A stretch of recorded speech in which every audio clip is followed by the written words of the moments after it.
Heraldo Podcast, un lugar para tus oídos. Hoy quiero compartirles una de las relaciones más pinchemente complejas que he tenido en mi vida. La relación que tuve con Ralston. Ralston fue mi hijo, no fue otra cosa. Fue un hijo adoptivo y así lo decidimos mi esposa y yo. Ralston fue un perro.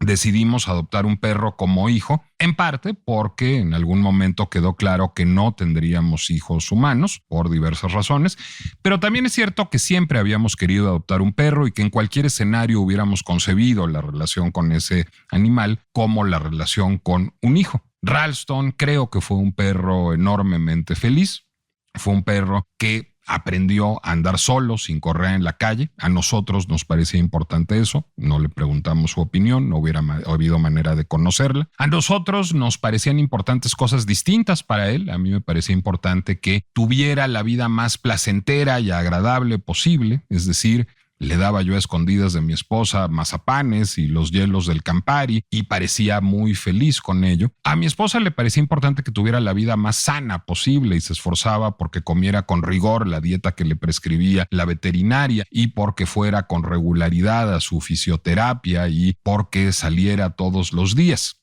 ¿Qué fue mejor para él? No tenemos manera de saberlo, Ralston no era capaz de verbalizarlo, pero parecía bastante contento con el equilibrio de ambas cosas. En algún momento de su vida, alrededor de los 10 años, Ralston desarrolló cáncer.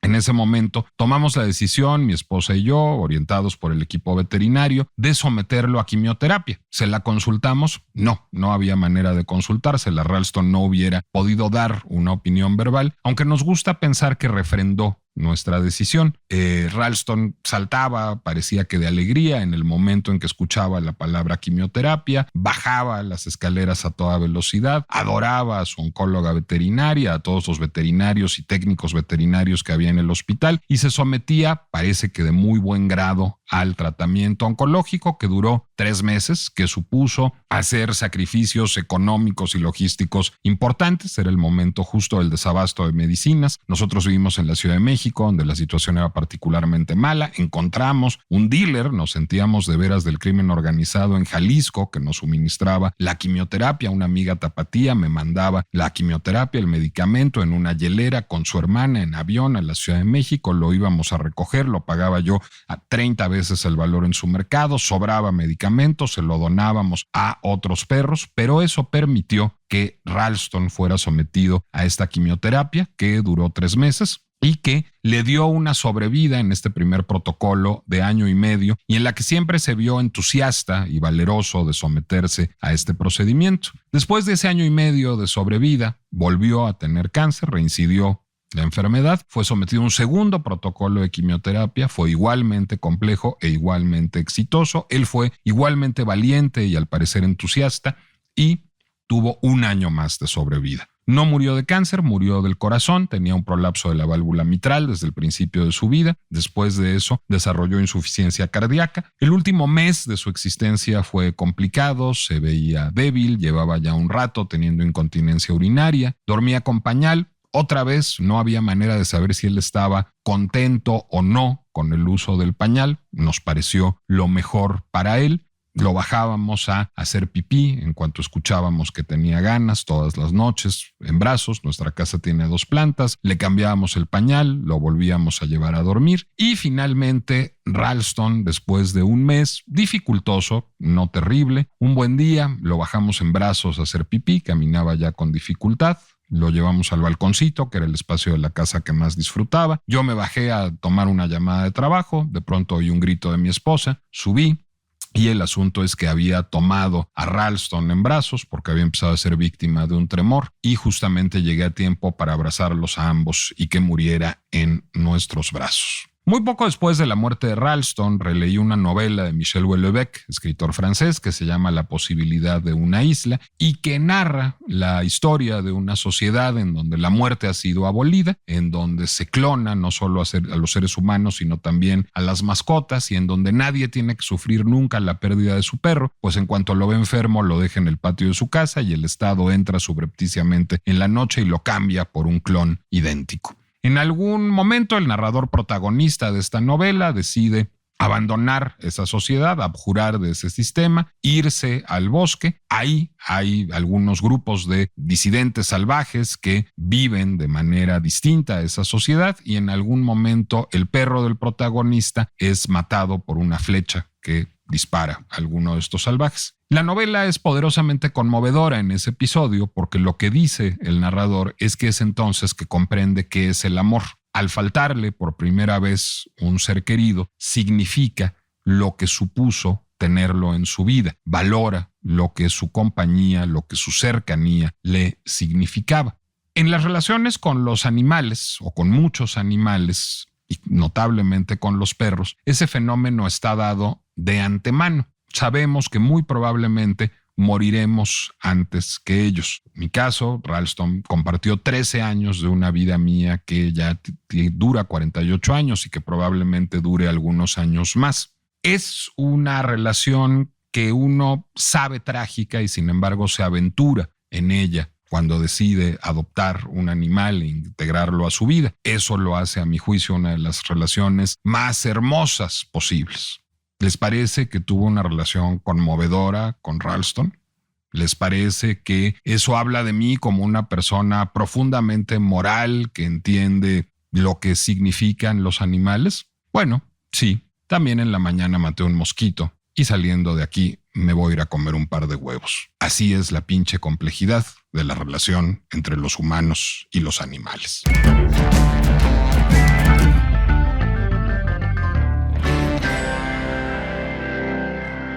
Soy Nicolás Alvarado, me da mucho gusto darles la bienvenida a La Pinche Complejidad, el podcast de El Heraldo Podcast, de Heraldo Media Group, que busca justamente tomar temas que estamos discutiendo, que son de por sí problemáticos y problematizarlos aún más. Y bueno, pues hoy les conté la verdad de mi corazón, les hablé de una de las relaciones más conmovedoras que he tenido en mi existencia, de una relación de paternidad tal cual. Es la relación de alguien que ama profundamente. No sé si a los animales, pero sí a ciertos animales, y no sé si a todos los perros, que me gustan mucho, pero que amó profundamente a un perro en particular de entre todos, más allá de que me suelo llevar muy bien con los perros en general, aunque no todos los perros, no con todos los perros. Hay ciertos perros que me resultan insoportables, como hay ciertos seres humanos que me resultan insoportables también.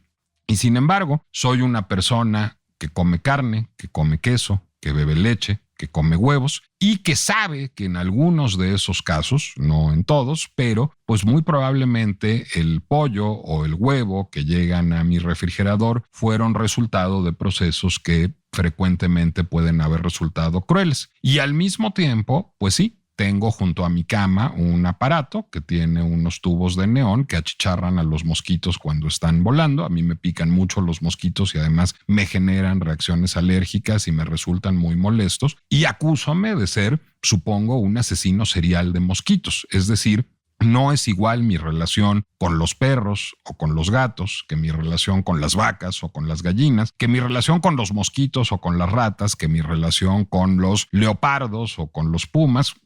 Ninguno de los cuales he visto más allá de en alguna visita eventual a un zoológico, que por cierto no es un plan que me encante el de ir a los zoológicos, y eso también tiene que ver con que no me gusta ver a los animales tras las rejas. ¿Cómo nos relacionamos con los animales? ¿Qué es tener un trato ético con los animales? Los animales tienen derechos, nosotros tenemos deberes con los animales. ¿Era mi deber someter a Ralston a quimioterapia o era su derecho ser sometido a quimioterapia? O más allá de eso, al no poder verbalizar él su decisión, de ser posible que la tomara, de someterse a quimioterapia, a lo mejor fui alguien que ultrajó sus derechos, que subvirtió sus derechos, que los vulneró. Es una pregunta que vale la pena hacerse cuando arroja datos recientes del INEGI que México es el país líder en el mundo en maltrato animal, y cuando vemos en las noticias con enorme frecuencia a perros sobre todo, pero también a toda suerte de animales ser objeto de torturas verdaderamente monstruosas a manos de personas que parecen hacerlo pues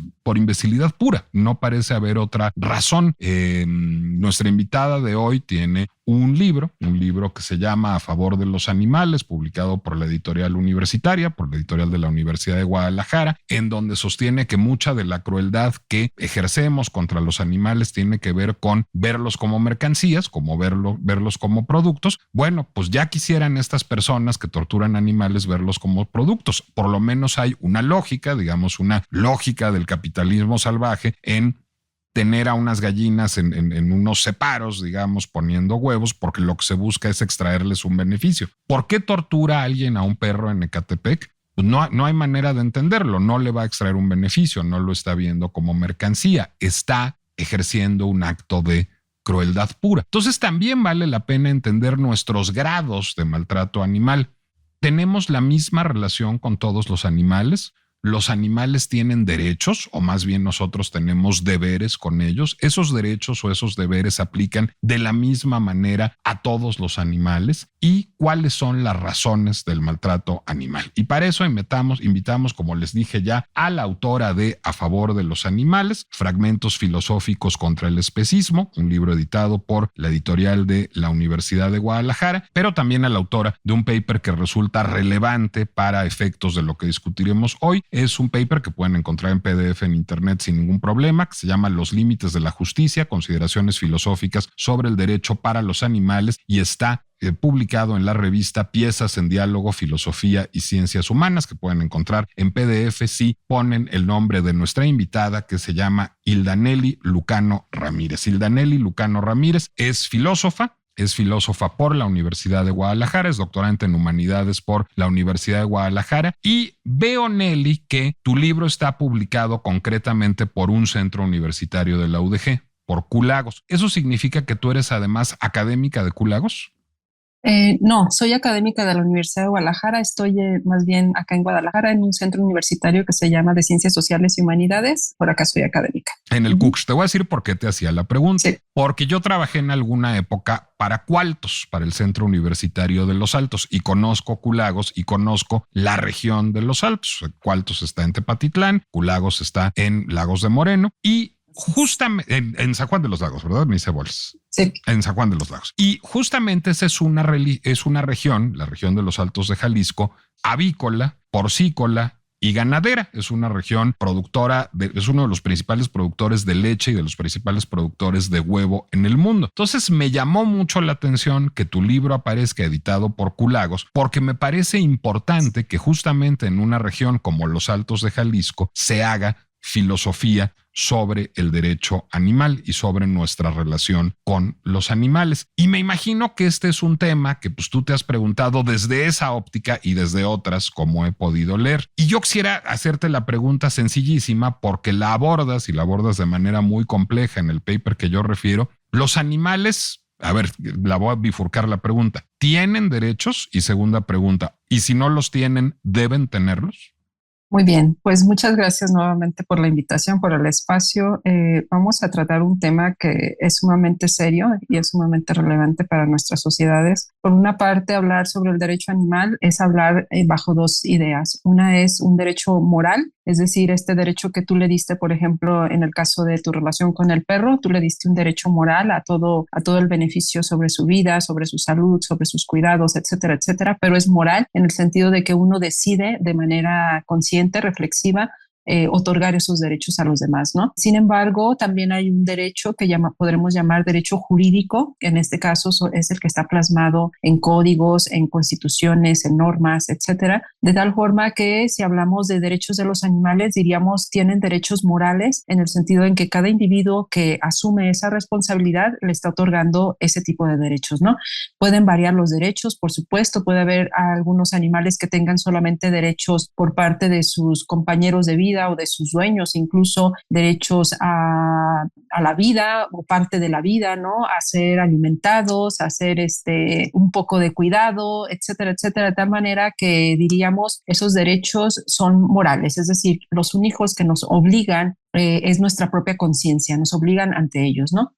Pero derechos jurídicos como tal, los animales no tienen. Los animales no tienen derechos jurídicos porque nuestros códigos civiles, desde tiempos muy antiguos, nosotros somos herederos de los códigos romanos, los animales han sido categorizados como res, como cosas, como propiedades, como bienes muebles, bienes inmuebles, de tal manera que hasta la actualidad los animales siguen siendo categorizados como cosas. Tendríamos que modificar esta categorización jurídica para que ellos fuesen sujetos de derechos o personas, ¿no? Si forman una parte de estas dos categorías, podrían adquirir derechos en sentido jurídico. ¿Quiénes son los sujetos de derecho? Podríamos decir los niños, los altos deficientes mentales son sujetos de derecho, es decir, tienen derechos pero no tienen obligaciones jurídicas. Hay un tutor que los protege. De esta manera, los animales podrían entrar sin ninguna contradicción hacia el derecho como sujetos de derecho. El concepto de persona ya es un poco más complejo porque muchas veces la persona tiene la característica de no solamente tener derechos, sino también obligaciones. Y en el caso de los animales, obviamente, no podríamos decir que tienen obligaciones con nosotros en el sentido jurídico. De tal manera que entonces me parece muy adecuado utilizar la categoría jurídica de sujetos de derechos para hablar de ellos como sujetos de derechos, ¿no?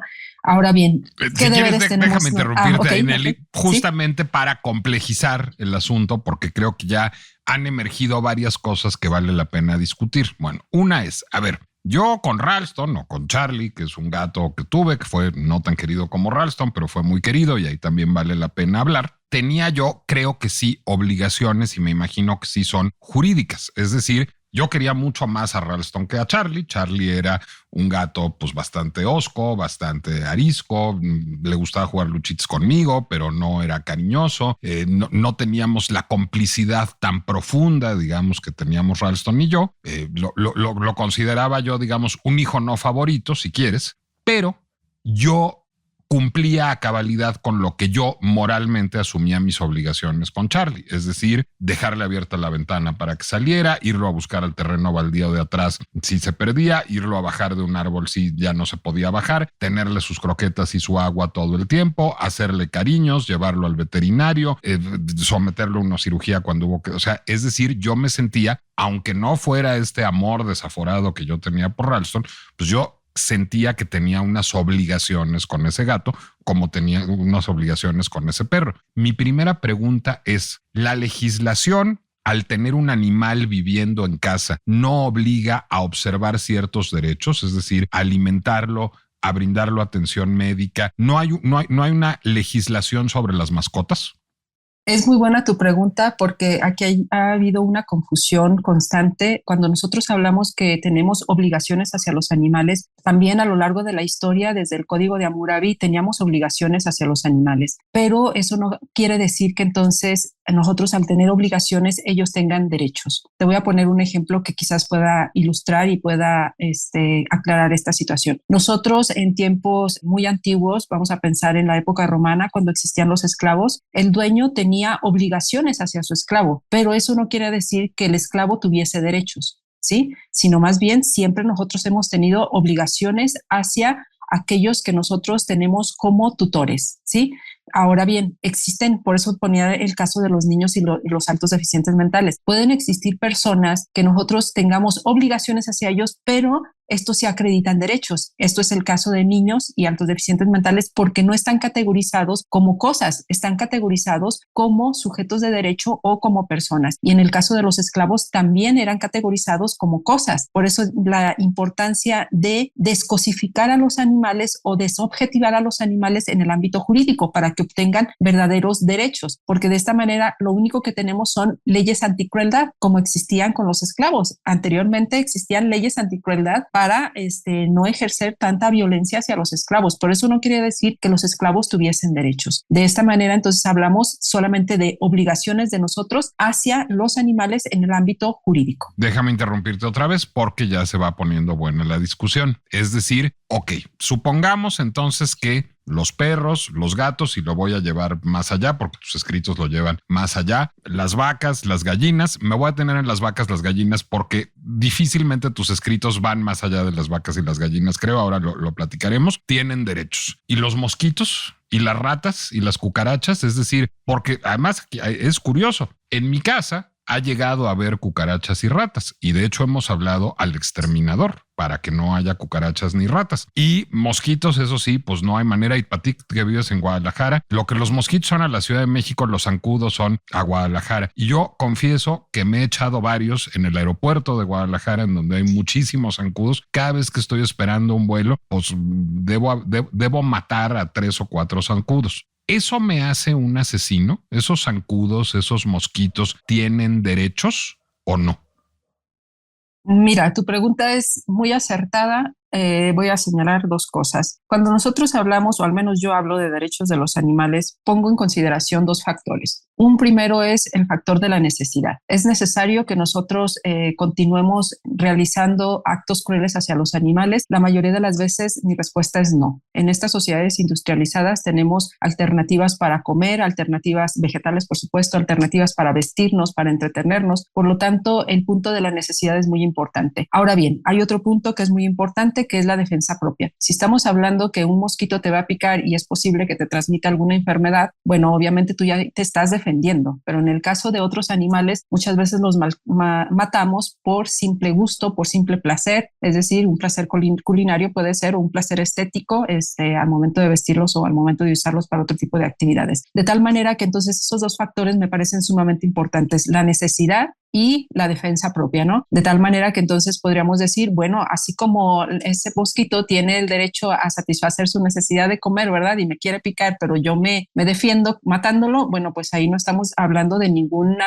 afección moral, porque en realidad es en defensa propia como lo harías con cualquier otro ser humano también, ¿no? Pero, sin embargo, si hablamos solamente de que tú lo haces porque te molesta ver a los moscos que anden en las plantas, bueno, pues ahí sí diríamos, pues a lo mejor ahí hay un problema que podría tañer a la moral, porque diríamos que lo estás haciendo simplemente porque no te agradan, porque te desagradan, pero no como una defensa, ¿no? Si es por una defensa propia, pues entonces hablaríamos de que, pues sí, efectivamente tienes argumentos para señalar que lo estás haciendo por algo, ¿no? Pero a ver, ¿no es desproporcionado lo que yo hago con los mosquitos? Es decir, porque finalmente, pues los mosquitos me quieren picar. Yo soy, insisto, bastante alérgico a los piquetes de mosco, entonces pues, se me hacen unas bolas terribles y tengo que terminar tomando el Claritine, pero hay gente que no es alérgica. Y bueno, difícilmente un zancudo del aeropuerto de Guadalajara o un mosquito de andar por casa de la colonia Condesa, pues me pueden matar. Y yo, de manera totalmente desproporcionada, los estoy matando. No les estoy diciendo, señor mosco, no la joda porque me está usted queriendo picar si yo aquí estoy tan tranquilo sin hacerle nada, sino que mi respuesta ante la amenaza de un piquete es quitarle la vida. Eso no habla, digamos, de un cierto tipo excepcional de esa relación. Mira, yo creo que llevarlo a casos tan, no sé si podremos llamarlos cotidianos, en el sentido de que la relación que mantenemos con otros animales muy pequeñitos suele ser muchas veces trágica, como tú lo señalas, el hecho que vayas caminando por las calles y mates, no sé, moscas o mates estos bichitos que andan caminando por las calles, ¿no? Hormigas, pues obviamente podríamos decir, bueno, eso es cruel en el sentido de la palabra, diríamos, al menos no tenemos las evidencias totales, las evidencias suficientes para señalar que estos animales tienen conciencia, como sí la tienen otros grandes mamíferos, como tú acabas de señalar, ¿no? Que nos comemos constantemente, o como sí la tienen las gallinas, los peces, que sabemos que sí tienen conciencia. Es decir, esto sí tenemos suficientes evidencias. Entonces, trasladar nuestra acción a estos animales me parece que por una parte o es evadir nuestra responsabilidad con los animales más próximos que tenemos, o bien es a partir de la idea de que queremos subsanar o compensar mi acción con esa otra, ¿no? Es decir, bueno, pues si yo mato mosquitos, pues el otro puede matar vacas. Si el otro mata vacas, pues el otro puede matar pollos. No es la misma proporción en el sentido de que estos animales mamíferos, aves y anfibios sí tienen conciencia y sí podemos evitar el consumir a esos animales, por ejemplo, ¿no? En el caso de los mosquitos, vuelvo a insistir, hay una necesidad. ¿Cuál es esa necesidad? Pues que me va a agredir y entonces yo lo mato porque efectivamente pues puede ocasionarme un daño. Entonces aquí, digamos, no está en la misma proporción, porque en el caso de vacas, cerdos, gallinas, son animales muy nobles, son animales que incluso, diríamos, nos otorgan esa amistad con nosotros, y lo único que nosotros hacemos con ellos es pagarles con una tortura desde su nacimiento hasta su muerte. Entonces no podemos hablar de las mismas circunstancias. A ver, yo creo que dijiste algo muy importante. Yo creo que hablaste de la palabra amistad, y yo creo que la palabra amistad ahí es clave. Esa misma relación que yo tuve con Ralston y que supongo que tú tienes con ese perro que anda ladrando por ahí, ese gato que anda maullando por ahí, porque se ve que eres animalera también, pues muchas veces la tiene o la tenía, digamos, en una visión distinta del mundo agrícola, un campesino con su caballo, o con su vaca, o con sus gallinas, o con sus ovejas. Es decir, había una relación de cariño. Y eso me lleva a cuestionarte, porque está presente en los dos escritos tuyos que he leído, un concepto jurídico que a ti te es, digamos, te problematiza mucho y que a mí me parece útil para hablar de nuestra relación con los animales, que es el contractualismo. En los dos escritos tuyos que he leído hay referencias a John Rawls y al contractualismo jurídico, es decir, a la idea de que lo que nos hace sujetos de derechos y de obligaciones es el contrato social que tenemos los seres humanos entre nosotros. Y a mí me gustaría apelar a un filósofo que no sé si has leído, con el que vas a estar en desacuerdo en muchas cosas, pero que creo que podría ser un buen acicate para que te pelearas intelectualmente con él, que es Francis Wolff. Francis Wolff lo que hace es postular que sí tenemos una relación contractual con los animales domésticos. Él además es un filósofo de las corridas de toros, y entonces dice que también tenemos una relación contractual con los toros de lidia, a los que llama animales bravos, para distinguirlos de los animales domésticos y los animales salvajes. Pero lo que sostiene Francis Wolff es cuando nosotros tenemos y digamos, garantizamos el sustento de una vaca, de una gallina, de una oveja, de un perro, de un gato, se produce una relación de cotidianidad. Esa relación de cotidianidad pasa por el afecto, y ese afecto nos obliga moralmente con esos animales en particular. Y el contrato, digamos, es un contrato de protección por sustento. Es decir, yo le garantizaba a Ralston que tuviera sus croquetas, que tuviera sus quimioterapias, que tuviera sus mazapanes de contrabando y sus hielos de Campari y su paseo 2 veces al día y su veterinario. Y a cambio de eso, él me daba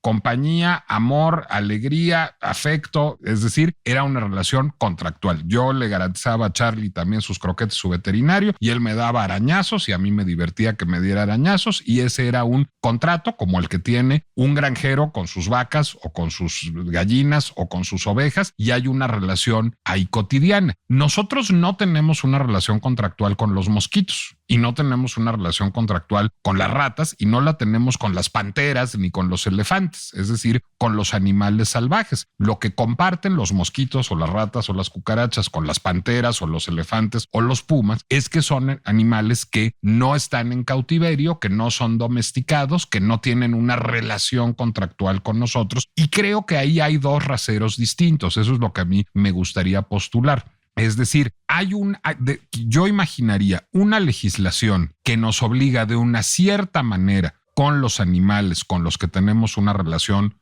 contractual, vacas, gallinas, ovejas, perros, gatos, y una legislación que contemple, que digamos que pena la crueldad hacia otros animales si quieres, pero que no nos obliga ni les da derechos porque no están insertados, digamos, en un sistema social, porque viven completamente al margen del constructo social, porque los perros, los gatos, las vacas, las gallinas viven en la sociedad que hemos construido nosotros, no así los mosquitos, los pumas y los elefantes. No sé cómo te venga esta provocación, imagino que mal, pero creo que dará para una buena conversación.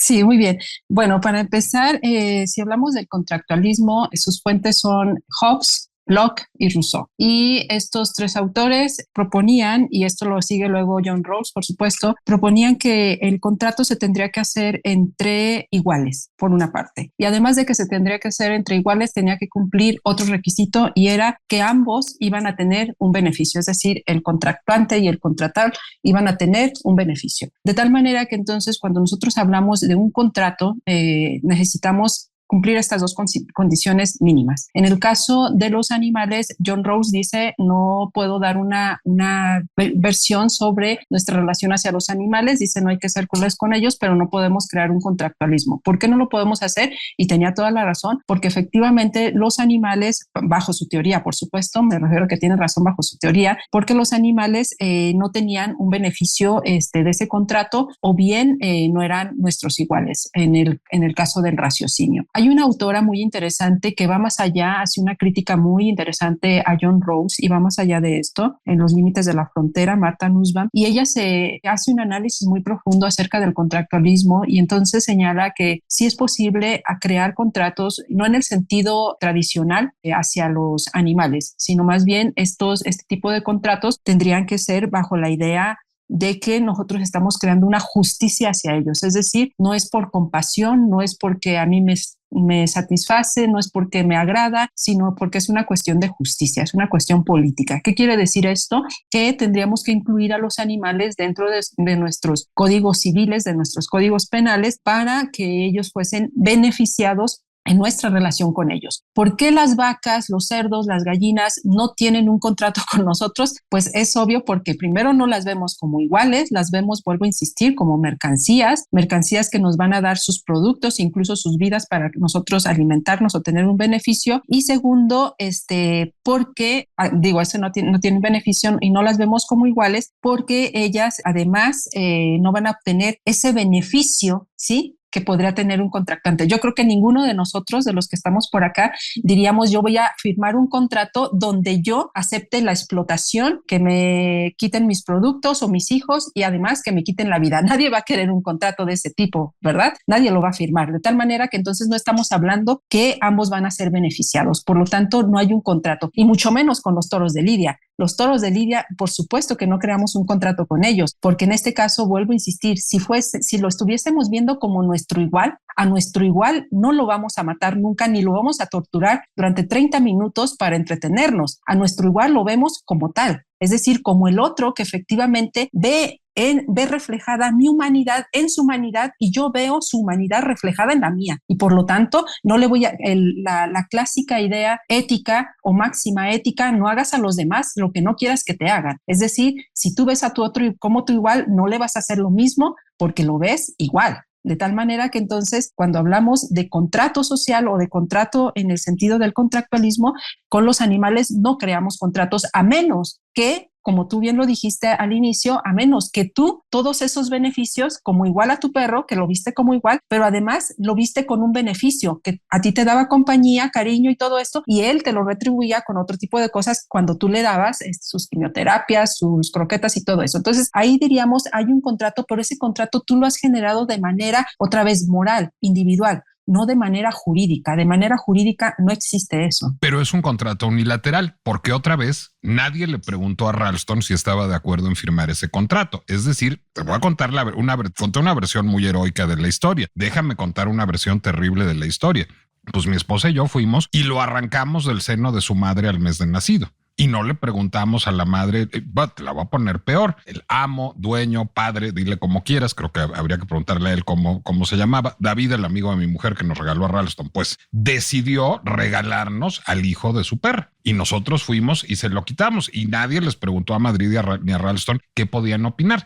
Y no había manera de hacerlo de otra forma, que eso también es importante. ¿Por qué?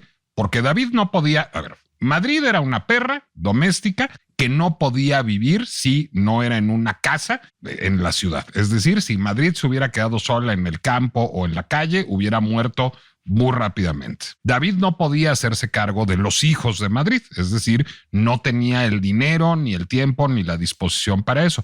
Tenía que colocarlos en lugares donde los quisieran. Y a partir de eso se firmó un contrato que nadie le preguntó a Ralston o a su madre si lo querían firmar. Es decir, finalmente unos seres humanos decidimos, porque tenemos esa facultad, que Ralston viniera a vivir con nosotros y a partir de eso nosotros decidimos que los términos del contrato eran esos y no se los preguntamos, pero el contrato funcionaba y el contrato nos obligaba moralmente. Y si nosotros lo hubiéramos golpeado o no lo hubiéramos alimentado o no le hubiéramos dado atención veterinaria, hubiéramos estado o no lo hubiéramos querido, hubiéramos estado en violación del contrato. Una parte que me parece importante es, creo que la relación con las mascotas bien podría ser objeto de derecho, es decir, bien podría ser legislada. No se puede legislar el amor, pero sí se puede legislar la alimentación y sí se puede legislar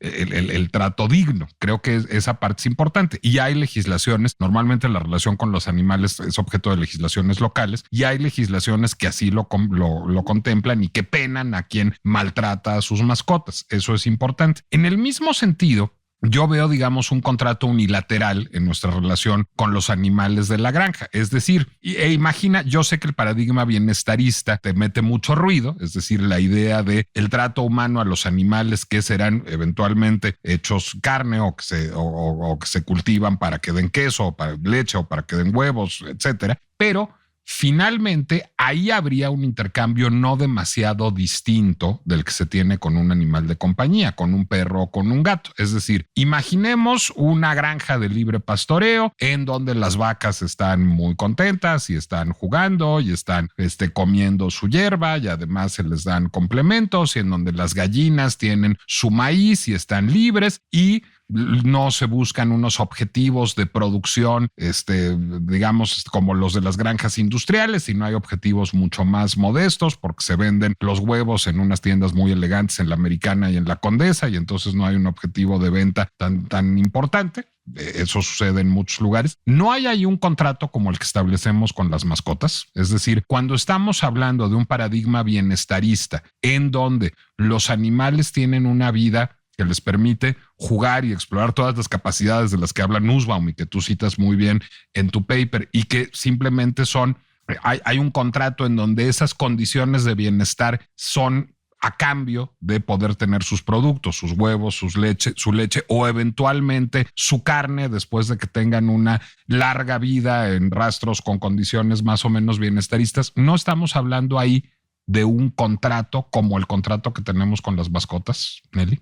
Mira, vuelvo a insistir, un contrato jurídico no existe, incluso hablaríamos de ese tipo de granjas, serían los menos animales beneficiados a tal grado que tú lo mencionaste muy bien casi al inicio. Somos uno de los primeros países en maltrato animal. Entonces estamos diciendo que pues sí bien podemos imaginar este tipo de condiciones, pero la realidad es otra. La realidad es que somos cerca de 8,000 millones de personas en el mundo y la mayoría de estas personas consumen animales, ya sea para alimentarse, para vestirse, para entretenerse o para otro tipo de actividades. De tal manera que entonces a mí quizás me interesaría, como tú bien dices, imaginar esos mundos posibles donde yo estuviera equivocada y dijese, ok, creo que aquí podríamos hablar de contrato y entonces pues estos animales ya tendrían que ser cuidados de otra manera o no lo sé. Sin embargo, las condiciones en las que viven la mayoría de los animales, estamos hablando que el 70% de la biomasa de animales son los animales que se encuentran en las granjas industrializadas. Es decir, el gran sufrimiento que estamos ocasionando a estos animales es tremendo. Por lo tanto, hablar de un contrato social o un contrato hacia los animales en estas épocas y en este momento es muy absurdo porque son muy pocos los animales que se están beneficiando de la moral de otros sujetos, en este caso humanos, como tú lo fuiste con ese perro quizás que tuvo una buena vida, como tú bien lo dijiste, quizás no la mejor, quizás no la que él quería, quizás, pero le diste las mejores condiciones que pudiste darle. Muy bien, eso es lo mínimo que estaríamos pensando para poder hablar quizás de un posible contrato moral hacia los animales. Sin embargo, como tú bien lo dijiste, eso es imaginario, porque la realidad es otra. La realidad es que estamos matando animales a gran escala y estamos ocasionando sufrimiento. Lo peor de todo es que es innecesario, y lo repito una y otra vez, que es innecesario porque así lo es. En nuestras sociedades industrializadas podemos efectivamente alimentarnos de otro tipo de alimentos como son las plantas, de tal manera que dejemos en paz a esos animales, que dejemos de producirlos a gran escala y por supuesto de ocasionarles ese sufrimiento que les estamos ocasionando. Creo yo que sí es importante hablar términos teóricos acerca de crear un contrato que beneficie lo más posible a los animales. Claro, nunca vamos a saber hasta dónde es posible eso a los animales domésticos, principalmente ese beneficio no sabemos hasta dónde puede lograrse. Sin embargo, podemos ir paulatinamente alcanzando estadios de bienestar para ellos. Quizás el primero podría ser este bienestarismo que yo critico una y otra vez, porque a mí imaginativamente, otra vez, como tú lo dices, me gustaría llegar a un estadio abolicionista, donde efectivamente las relaciones con los animales fuesen las menos crueles y ya no fuese la regla, sino fuesen excepciones que, mira, pasó ahora esto, ¿no? Sino la regla como ahora sucede. Ahora es el sufrimiento animal, parece que es la regla en todos los ámbitos. Déjame decir algo importante. Supongamos, sin polemizar, porque podemos estar horas hablando desde un paradigma abolicionista como el tuyo y uno bienestarista como el mío, pero supongamos, te voy a conceder, como dicen los abogados, suponiendo sin conceder que tengas toda la razón. Ok, ese paradigma está muy bien para los animales domésticos de granja, para los animales que son sujetos de actividades pecuarias. Supongamos que llegamos a un paradigma abolicionista y que se vuelve ilegal comer carne, queso y leche y huevo, o a un no bienestarista y que todo tiene que ser con granjas de libre pastoreo, suponiendo que hubiera un modelo económico que soportara esto. Pero eso es aplicable solo a los animales que son objeto de actividades pecuarias. No necesitamos un paradigma distinto, por una parte, para las mascotas, con las que tenemos una relación mucho más intensa y cotidiana, y un paradigma distinto para los animales salvajes, es decir, para los lobos, los elefantes, los pumas y los mosquitos y las ratas.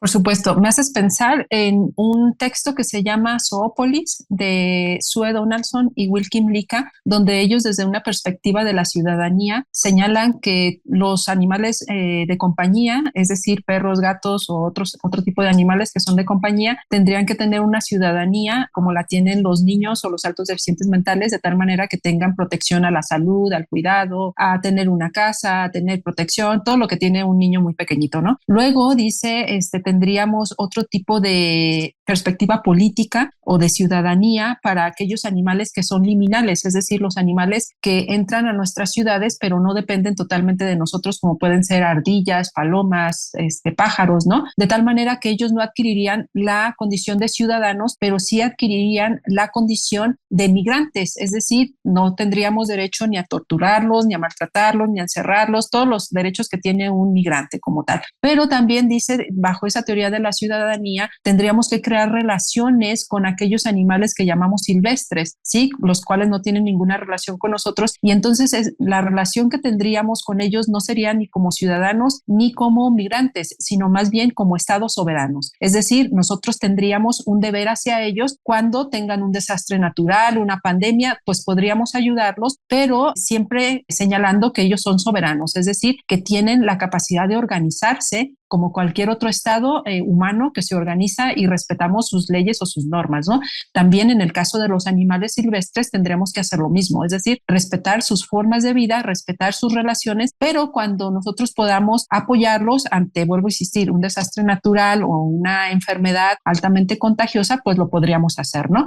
Pero vuelvo a insistir, siempre respetando su estado soberano. Entonces, sí existen diferentes perspectivas y a mi parecer esta es muy atractiva, donde podríamos hablar de estas relaciones que mantenemos con diferentes animales, ¿no? Ahora bien, el proyecto animalista, desde mi perspectiva, pues sería el fin de la domesticación, es decir, que llegara el momento en que ya no tengamos animales domésticos de ninguna índole, y esto nos llevaría entonces a solamente tener relaciones con los animales liminales y los animales silvestres, ¿no? De tal manera que entonces ya no podríamos hablar de ese cuidado hacia otros animales, como tú bien lo dijiste, que no sabemos, porque ellos tienen un mundo intrínseco subjetivo, donde no sabemos cuáles son necesariamente los deseos de ellos, ¿no? Un poco podemos intuirlos a través de sus comportamientos, y creo que esto es muy importante porque la etología nos ha dado esos elementos, es decir, nos ha señalado que los animales, al igual que nosotros, tienen una serie de comportamientos que son concomitantes a sus procesos mentales a la hora de tener miedo, frustración,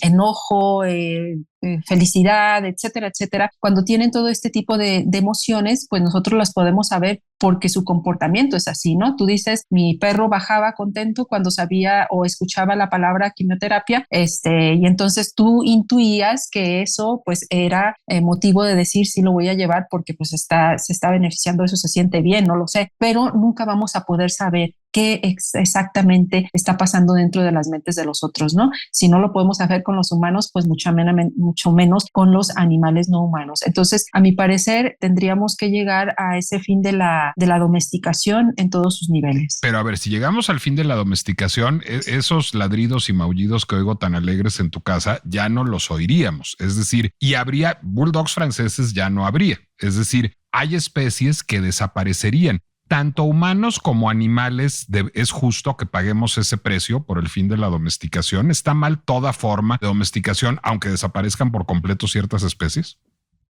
Mira, la pregunta, creo yo, es más bien esta que estás señalando, se equivoca. La pregunta más bien sería, ¿nosotros estaríamos dispuestos a perpetuar nuestra especie a partir del sufrimiento, a partir de todas este tipo de vejaciones que sufrimos con los humanos, o preferiríamos extinguirnos de manera lo más natural posible o lo menos cruel posible? No estoy diciendo que vamos a matar a todos, sino más bien que ya no hay que reproducirlos, ¿sí? De tal manera que entonces, si esa especie deja de reproducirse, entonces termina bien, es decir, no hay ningún problema moral porque no estamos matando a los animales de manera desproporcionada, sino estamos tratándolos bien, lo mejor que se pueda, pero ya no los vamos a reproducir. Es decir, perros y gatos que yo tengo son perros todos rescatados de situación de calle y todos están esterilizados, porque no voy a seguir reproduciendo a estos animales que yo sé que existe una sobrepoblación y que yo sé que en los antirrábicos, por lo menos aquí en Zapopan, se matan alrededor de 100 perros a la semana. Entonces, eso es absurdo. Yo querer reproducirlos simplemente porque los estoy cuidando. No, más bien dejo de reproducirlos, esos animales ya no van a tener descendencia y por lo tanto se acaba a lo mejor en un momento, supongamos, ¿no? Su especie de gatuna, su especie perruna, pero se acabó de manera lo mejor posible, ¿no? No a través, vuelvo a insistir, de matarlos o exterminarlos, ¿no? Es una teoría muy utópica quizás, pero bueno, que es por lo que yo trabajo y me levanto todos los días, ¿no? No, y es una discusión que creo que vale la pena tener, y eso me lleva justamente a hablar de el maltrato y las escenas de tortura que hemos visto en los medios de comunicación recientemente, que no tienen nada que ver con nada que haya dicho Nelly hoy y con nada que haya dicho yo hoy, pero que sin embargo creo que acusan la necesidad de estas discusiones. Es decir, cuando alguien tortura a un animal, me gustaría mucho conocer tu perspectiva, porque sí, no porque va a vender sus huevos, ni lo va a hacer carne, ni lo va a presentar en un circo, sino por la mera maldad, por la mera diversión estúpida de torturar a un animal. Lo que se está evidenciando es la necesidad de que discutamos más sobre derechos, deberes, obligaciones y legislación con respecto a los animales. Lo que me parece que acusa el fenómeno es una sociedad que se esfuerza tan poco por tener estas discusiones, por pensar en la relación que tenemos con los animales, que, digamos, ya hay personas que llegan a verlos como si fueran objetos inanimados. Y diré que hay algo que me escandaliza todavía más, Nelly. Pues yo aquí sobre mi escritorio tengo un micrófono, una jarra, un vaso, un cenicero, un iPad, un teléfono, unos anteojos. Pues yo no maltrato esos objetos, aunque sean inanimados. Es decir, no tengo por qué. No sería correcto. Son objetos que me costaron un dinero, que tienen aunque sea un valor monetario, que alguien pensó, que alguien imaginó, que alguien diseñó y que pues me sirven para cosas, me sirven para tomar café o para ver mejor o para poner mi pipa. No tendría yo por qué maltratar esos objetos, aunque sean objetos inanimados. Creo que también este tipo de comportamientos acusa deficiencias de ciudadanía más allá de la relación con los animales, ¿no, Nelly? Es muy acertada tu visión, a mi parecer.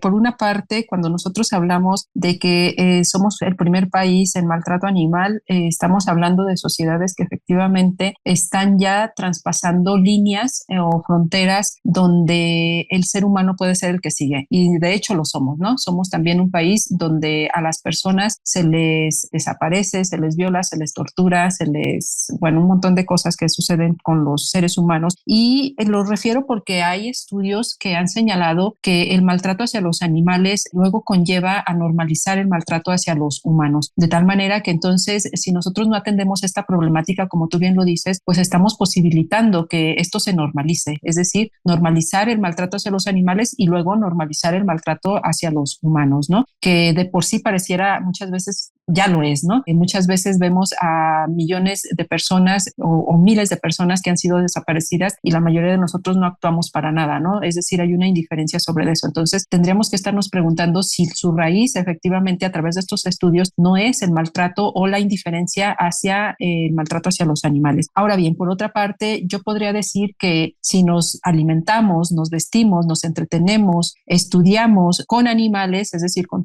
tortura hacia los animales, pues obviamente esto está siendo normalizado, de tal manera que entonces esto luego se prolonga a otros animales más cercanos a nosotros y por supuesto a otros humanos o a otras personas cercanas a nosotros, ¿no? Por una parte es eso. Por otra parte, me gustaría señalar que hay avances en el tema de lo jurídico. La Suprema Corte, en la sentencia 80-2022, señaló que el derecho a un medio ambiente sano también estaba relacionado con el cuidado de los animales. Es decir, este artículo 4 de nuestra Constitución podría ya estar albergando el cuidado de los animales, no solamente para tener mejores sociedades, como lo hemos dicho, que me parece muy importante, es decir, desde un humanocentrismo, ¿no? Porque nos importan los humanos, entonces vamos a cuidar a los animales, como también lo diría Emmanuel Kant, sino además porque también nos preocupa, como tú bien dices, que estos seres, al ser sintientes, pues están sufriendo daños. No es lo mismo el daño que tú le puedes hacer a tu micrófono, porque ese micrófono no es un ser sintiente, no tiene conciencia y nunca va a tener un dolor o un sufrimiento